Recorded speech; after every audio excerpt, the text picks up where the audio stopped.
বলছে ঠাকুর মুন্ডুতে না।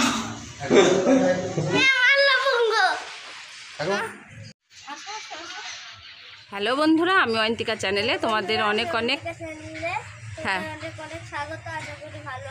হ্যাঁ। আর আজকে হচ্ছে সোমবার, আর এখন বাজে 10:30। আর আজকে আমরা পূজা দিতে যাব মন্দিরে, তারই প্রস্তুতি চলছে। গাড়িটা কেনা হয়েছে, তারপরে এখনও পূজা দেওয়া হয়নি। তবে যেদিন গাড়ি কেনা হয়েছে সেই দিন বরণ দেওয়া হয়েছিল, আমার মাটাই বরণ দিয়েছে। তো ছেলে প্রাইভেটে গেছে, প্রাইভেট থেকে আসলে পরে আমরা সবাই মিলে রেডি হয়ে বেরোবো পূজা দিতে। আর এই দেখো আমার মাটা স্নান হয়ে গেছে। তুমি কিছু বলবে? নো, একটা লাইক দিও, ভিডিওটাকে শেয়ার করো। পূজা দিতে যাওয়া হবে, প্রায় রেডি হয়ে গেছি। আর ঘরের পূজাও সেরে নিয়েছি।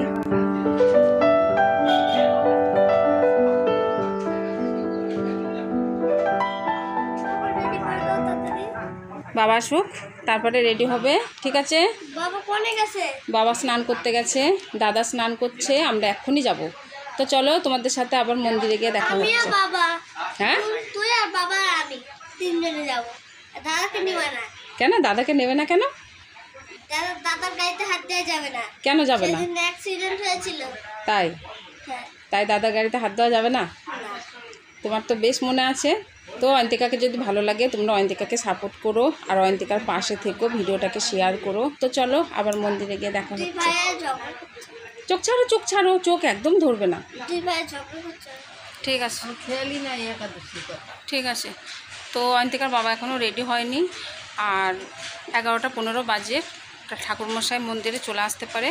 তো আমি এখন এই যে দেখো সব নিয়ে চলে যাচ্ছি। আমি এখন মন্দিরে যাচ্ছি।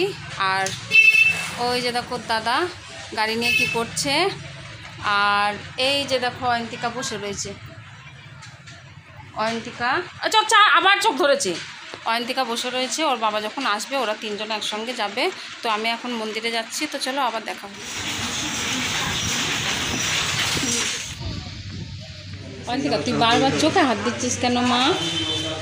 আর আমরা মন্দিরে চলে এসেছি। আর এত সুন্দর হাওয়া, মনে হচ্ছে বাবার কাছে এখানে একটু শান্তিতে বসে থাকি। একটু মানে ঘুমালে যে এখানে কি শান্তি লাগবে, এমনি বাবার কাছে শান্তির জায়গা। তার মধ্যে এত হাওয়া, মানে সত্যি সত্যি খুব শান্তি লাগছে।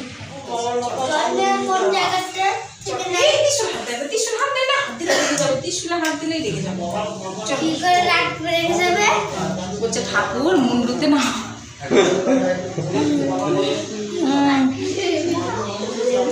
ঠাকুরকে বেল পাতা দিচ্ছে, আমাদের ঠাকুর মুন্ডুতে নাও। বসো, এখানে বসো।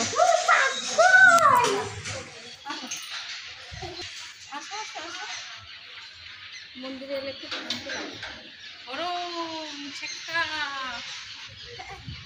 ফোনটা কেটে দাও। দাঁড়াও, পূজা দিচ্ছে। চেলি গামছা না? হ্যাঁ হ্যাঁ এনেছি। হ্যাঁ হ্যাঁ, দেরি হবো। আর তোমার ইয়ে কত গো?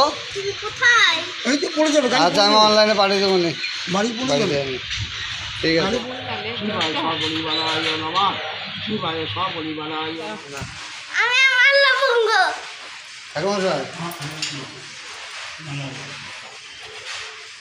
অয়ন্তিকার হাতে দাও, অয়ন্তিকা দিক।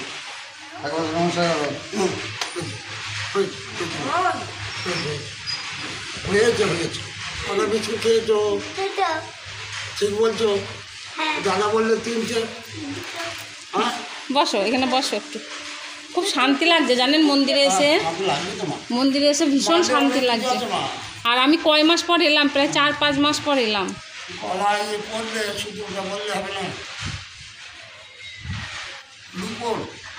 রাধা কৃষ্ণ করে খাপ দেওয়া লাগিয়ে দিতে হবে। এটা যা কাজ, বিদ্যুৎ যদি মেঘ ভেঙে বাজ পড়ে, এই যেখানে থাকবে সেখানে রাখবে না। এই মালার যা কাজ বাবা, বিশাল কাজ। কি ওই তুলসী মালা? ও ঠাকুর মশাই, তুলসী মালা পরার নিয়ম কি? নিয়ম হচ্ছে বেশিরভাগ মিথ্যা কথা কম বলতে হবে, ন্যায় পথে চলতে হবে। লোক দেখানো কোনো লাভ নেই মা। আমার যেটা বুঝি আমি দিন করে, আমি কিন্তু বলেই দিয়েছি বাবা, তুমি মিথ্যা বলো মাথা দিতে, তাছাড়া কিন্তু মিথ্যা সবসময় বললে কিন্তু ওই মালার কাজ নেই। আর খাওয়ার দিক থেকে কীরকম? আবার মনে যতক্ষণ যা চাবে তাই, আমার হিসাব আলাদা। কিন্তু আমি আমাকে কয়েকজন জিজ্ঞেস করেছে, আমার থেকে অনেক মানে খুব কম বয়সী, আমার থেকে বয়স্ক লোক, তারা আমার কাঁধে মালা পড়েনি, যে আমাকে জিজ্ঞেস করেছে যে ভক্ত কাঁধে মালা পড়লে মাছ মাংস খাওয়া যাবে না, মিথ্যে কথা বলা যাবে না।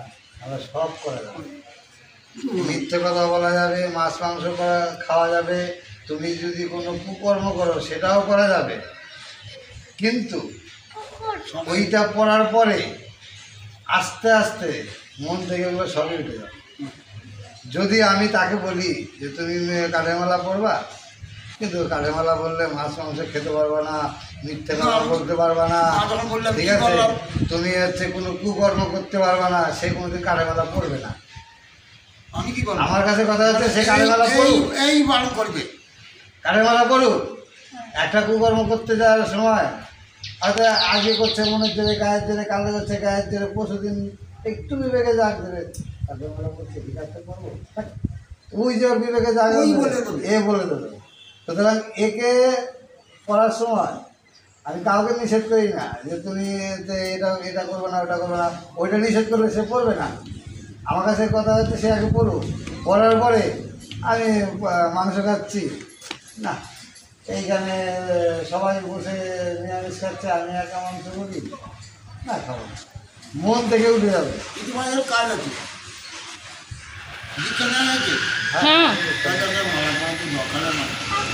ওর মালা ছিল, বলছি কাঠের মালা তুলসী মালার নিয়ম আলাদা?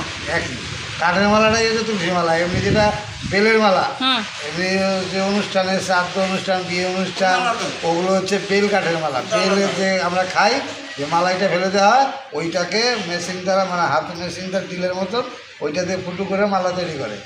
যারা মালাকার, ঠিক আছে, মালাকাররা কাকে বলে, এই যারা মালা তৈরি করার ওই তারা মালাকার।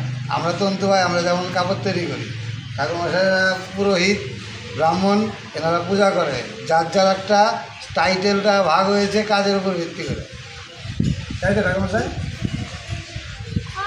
আমি শুনেছিলাম যে পায়খানায় যাওয়া যাবে না, মাংস খাওয়া যাবে না, ওটা কোনো আমি ব্যাপার না। পড়েছিলাম কিছুদিন দিয়ে না। ওইটা কোনো ব্যাপার না, ওইটা যদি করা হয়, ওইটা যদি বলা হয়, সেটা হচ্ছে আলাদা গায়ের জোর। পরে খুলে ফেলেছি। যারা যারা কাঠের মালা পরে তারা কি পায়খানা করে না? মালা ও কাজ আছে না, কিছুদিন পরেই থাকুন। আমরা বিবেকই বললো বলে খুললে কেন রে, আমরা বিবেক বলবে, হ্যাঁ, ঠিক বললাম কথাটা মনে রেখে দেবেন, আমরা বিবেকই বলে ওরা করলে কি তুই। আর আমার কাছে না সবসময় একটা সোনার মালা গলায় দেওয়ার থেকে আমার কাছে যে কাঠের মালাটা আমার মানে খুব ভালো লাগে। আমি কিছুদিন পড়েছিলাম, দিয়ে যে ওই কথা কার কাছে জানি শুনেছি, দিয়ে আমি আবার খুলে রেখেছি। ও দেখো পাখি, ঠাকুর মশাই, ও ঠাকুর মশাই, ওই দেখো পাখি, কোথায়? ওই দেখো গাছে। এখন পুজো শেষ, বাড়ি যাচ্ছি। আমরা পুজো খেয়ে বাড়ি যাচ্ছি। তো আমি এখন হেঁটে যাবো, আর ওরা তিনজনে গাড়িতে যাবে। তো আমরা এখন বাড়িতে চলে এসেছি, আর রাস্তায় প্রচণ্ড গরম ছিল, ওরা তিনজনে গাড়িতে এলো, আর আমি প্রসাদ নিয়ে একা চলে এসেছি। আর এই যে দেখো সবার জন্য প্রসাদ বেড়েছি, মানে সাজিয়েছি। এটা হচ্ছে আমাদের চারজনের চারটে, আর এটা হচ্ছে আমার রায়বাগিনী ননদিনীর জন্য। কালকে গেছিলাম নবদ্বীপ বাজারে, এবার আমি নাইটি এনেছি। এবার আমার রায়বাগিনী ননদিনী বলে কি, মানে নাইটিটা আমার আর হাতাটাও একটা নিতেই হবে, এত হিংসুটে, তাই না? তো চলো, মানে ওর নগে ওর সাথে আমার একটু না একটু ঝগড়া হয়েই থাকে ননদের সাথে। আর হচ্ছে তো চলো এখন প্রসাদ খাবো, আর সাথে আমাদের কুয়ায় নামানো ঠান্ডা জল। আর আজকে সকালে রান্না করি নাই কিছু, পান্তা ভাত আছে আর আলু চচ্চড়ি করে রেখে গেছি। এবার সেটা খাওয়া হবেই প্রসাদটা খাওয়ার পরে। আর দুপুরে হবে উস্তে দিয়ে তিতা ডাল আর ঝুড়ি করে আলু ভাজা। তো ওর বাবা আলু ভাজাটা কেটে দেবে, আমি একদমই সরু সরু করতে পারি না। কালকে হচ্ছে আমরা গেছিলাম নবদ্বীপে, এবার দুপুরে খেতে বসেছি। তো ওর বাবা বলছে কি চলো তাহলে আমার সাথে যাবা নাকি, মানে গাড়িটাকে সার্ভিসিং বলতে কি, মানে একটা জিনিস খারাপ হয়েছে হ্যান্ডেলের কাছে, সেটা ঠিক করতে নিয়ে যাবে। এবার আমাকে বলছে চলো যাবা নাকি, তো আমি বললাম ঠিক আছে তাহলে যাব। আর গাড়ি কিনে প্রথম সে আমাকে নিয়ে বেরিয়েছে, এবার দুজনে মিলে অনেকটাই ঘুরেছি। আর আমি প্রথমে যাওয়ার সময় আমি চালিয়েছিলাম, আর আসার সময় ও চালিয়ে নিয়ে এসেছে। আর একটা নাইটি কিনেছি, আর আমরা হিমাদপুর মোড়ে বসে সেখানে আমরা খেয়েছি, আরে মোমো। মা অয়ন্তিকা শুনছে, আমরা মোমো খেয়েছি, ভীষণ মজা করেছি। অনেক দিন পর দুজনে লং ড্রাইভে বেরিয়েছি। তো চলো, অনেক কথা হচ্ছে আর ভিডিওটাকে টানলাম না। তোমাদের যদি ভিডিওটা ভালো লাগে একটা লাইক দিও, অয়ন্তিকার পাশে থেকো, চ্যানেলটাকে সাবস্ক্রাইব করে রেখো।